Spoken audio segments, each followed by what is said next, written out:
Dalam sebuah podcast, pelatih asal Belanda memberikan kritik pedas terhadap kebijakan naturalisasi di timnas Indonesia.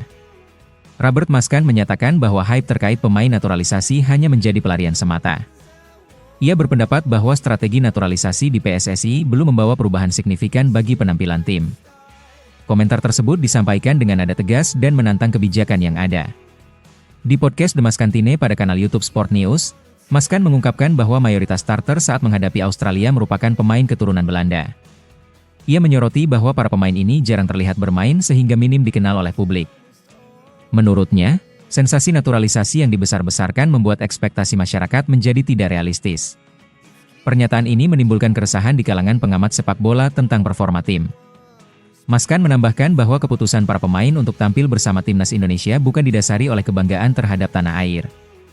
Ia meyakini bahwa pilihan mereka lebih karena kesempatan bermain yang terbatas di tim nasional Belanda. Jika mendapat peluang yang lebih baik, pemain tersebut tidak akan memilih untuk mengenakan seragam merah putih. Selain itu, meskipun beberapa pemain memiliki reputasi di kompetisi Eropa, kemampuan mereka dipertanyakan di kancah internasional. Tidak hanya itu, absennya pemain seperti Elkan Bagot dan Eliano Reinders semakin menambah tanda tanya pada skuad timnas Indonesia. Mantan bos Arema FC Lalumara juga turut menyampaikan kritik dengan menyebut naturalisasi sebagai jalan pintas yang merugikan pemain lokal. Ia menegaskan bahwa dominasi pemain naturalisasi berpotensi menghambat pengembangan talenta muda di Indonesia.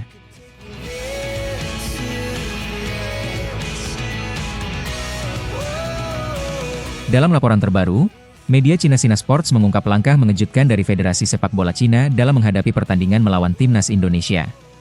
CFA mengundang seorang psikolog untuk membantu pemain mengelola stres menjelang laga krusial pada 5 Juni 2025. Langkah ini diambil sebagai respons terhadap tekanan mental yang tinggi menjelang 2 laga tersisa yang harus dihadapi tim nasional. Menurut laporan, beban psikologis yang berlebihan saat bertandang ke Indonesia bisa berbalik mendatangkan kerugian besar bagi tim. Dalam upaya mengurangi tekanan, CFA resmi menurunkan intensitas latihan dari 2 kali menjadi sekali sehari sejak 28 Mei 2025. Pelatihan dilakukan secara tertutup untuk meminimalisir gangguan eksternal dan menjaga konsentrasi pemain. Pasukan tersebut juga mendapatkan pendampingan psikolog agar tetap fokus dan tenang di lapangan. Kebijakan ini menunjukkan komitmen CFA untuk mengoptimalkan kondisi mental para pemain menjelang pertandingan penting. Timnas Cina dijadwalkan bertolak ke Jakarta pada 2 Juni 2025 untuk menghadapi lawan berat mereka. Prediksi We Global Football mengungkap peluang tim nasional Cina untuk naik ke posisi keempat hanya sebesar 14,5%. Sebaliknya, terdapat kemungkinan tinggi sebesar 85,5% bahwa mereka akan tersingkir dari kompetisi. Keadaan ini menggambarkan bahwa misi Cina untuk lolos ke Piala Dunia bagai meniti benang tipis di atas jurang yang mengancam. Tekanan besar yang menimpa tim mengharuskan setiap elemen bekerja secara maksimal, baik secara fisik maupun mental.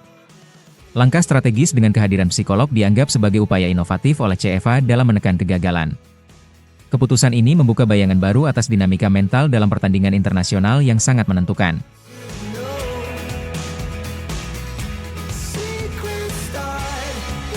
Ketua Umum PSSI Erick Thohir tampil optimis meski timnas Indonesia harus coret 5 pemain inti. Keputusan tersebut diambil demi menjaga kualitas tim ketika menghadapi Cina pekan depan. Langkah ini menimbulkan kehebohan di kalangan penggemar sepak bola nasional dan memicu perdebatan soal strategi permainan. Erick menegaskan bahwa perubahan pada skuad tidak mengurangi semangat bertarung para pemain. Menurut Erick, setiap lini tim selalu memiliki cadangan berkualitas yang bisa menggantikan posisi para pemain yang dipastikan absen.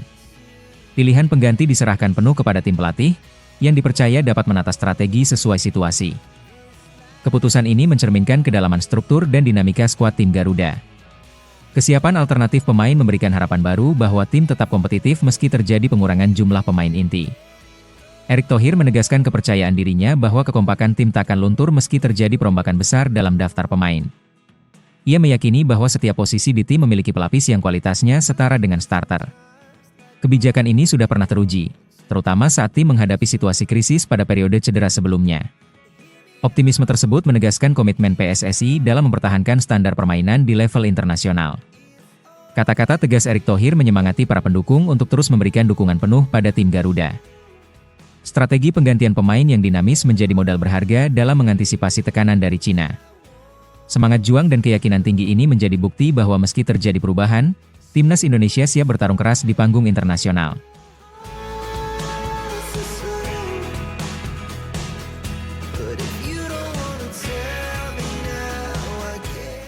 Timnas Indonesia tengah dilanda masalah besar jelang laga penting melawan Cina dalam lanjutan kualifikasi Piala Dunia.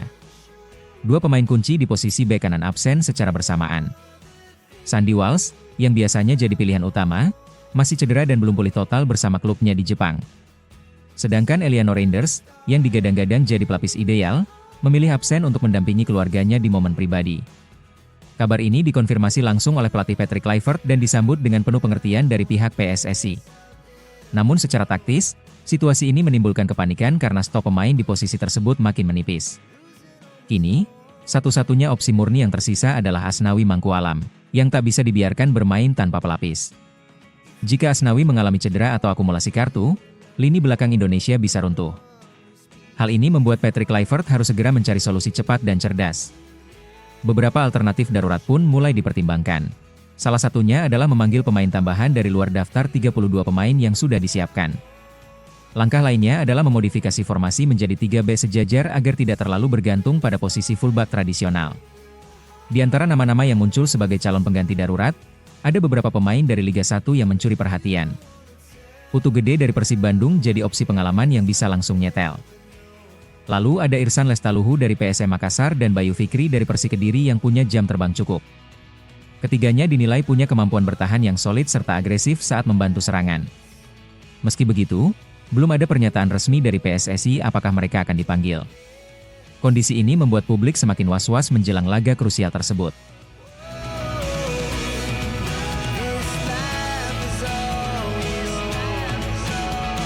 Max Hilger akhirnya buka suara soal masa depannya, dan pernyataannya mengejutkan banyak pihak.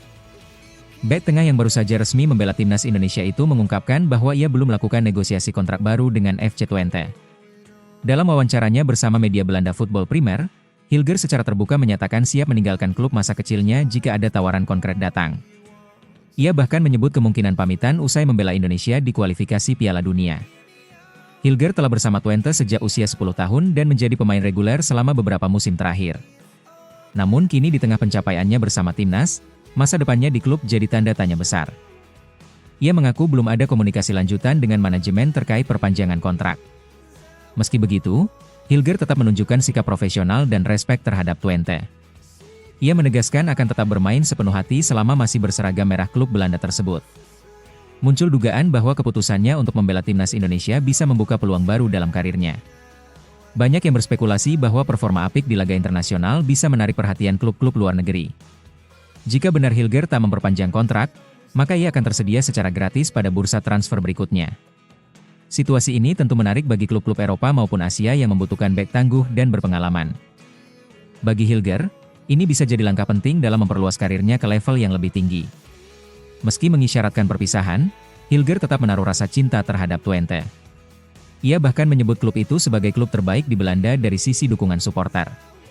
Kata-kata itu memperlihatkan betapa dalam hubungan emosionalnya dengan klub, meskipun harus menghadapi kenyataan pahit perpisahan.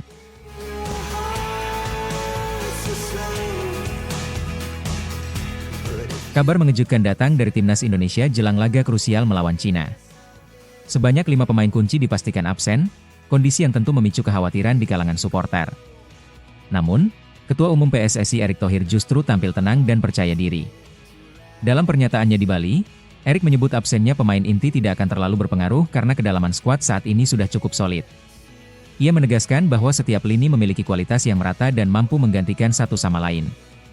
Keyakinan Erick Thohir ini tentu jadi sorotan, mengingat laga melawan Cina sangat menentukan nasib timnas Indonesia. Kemenangan adalah harga mati jika ingin menjaga peluang lolos ke babak selanjutnya. Jika kalah atau hanya imbang, beban berat akan menanti dalam laga pamungkas melawan Jepang. Erick tidak menutupi pentingnya pertandingan ini dan bahkan menyebut langsung bahwa tanpa kemenangan melawan Cina, peluang ke playoff akan menipis drastis. Pernyataan ini mempertegas tekanan besar yang sedang dihadapi skuad Garuda. Absennya 5 pemain inti seharusnya menjadi alasan kuat untuk cemas, tetapi Erick justru memanfaatkan momen ini untuk menguji kekuatan kolektif tim. Ia meyakini bahwa sistem permainan yang dibangun saat ini memungkinkan setiap pemain tampil maksimal, meski bukan pilihan utama. Fokus PSSI kini bukan hanya pada individu, tetapi pada kesiapan tim secara keseluruhan. Erick juga percaya bahwa atmosfer kompetitif dalam pemusatan latihan di Bali akan memicu pemain lapis kedua menunjukkan performa terbaik mereka.